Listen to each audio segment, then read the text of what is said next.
This video contains spoilers from the newest episode of Steven Universe.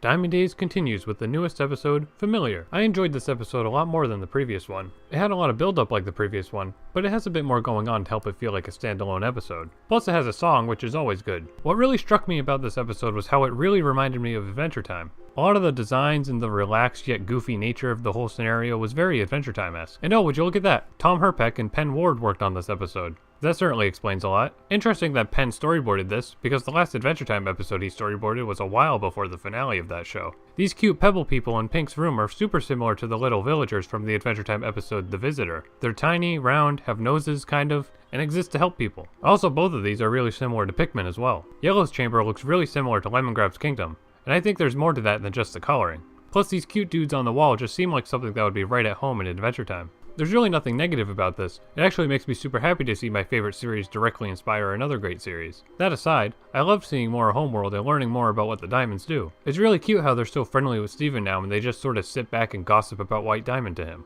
And again, just the design of their chambers was really cool. And I love how they're always framed in ways to seem larger compared to Steven, even when they're having casual conversations. It's an interesting parallel how Pink and Steven were sorta in the same position. Both were childish and their guardians always wanted to protect them and keep them in the dark, but eventually they grew up and learned to make their own decisions. It's probably something that's been obvious since Pink's reveal, but I never made the connection. I think this episode could have shown this connection a bit more instead of just using it in one sentence in the song. There could have been more visuals to show it, I mean. But I guess there just wasn't time for that. And speaking of the song, I loved it. It's very Disney sounding, and I love how it transitioned from something somber to something triumphant once Steven came up with his plan.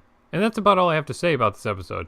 Nothing too exciting, but it had some great visuals and a great song, and I'm hyped to see what's next. What did you think about this episode? Let me know in the comments. Thanks for watching.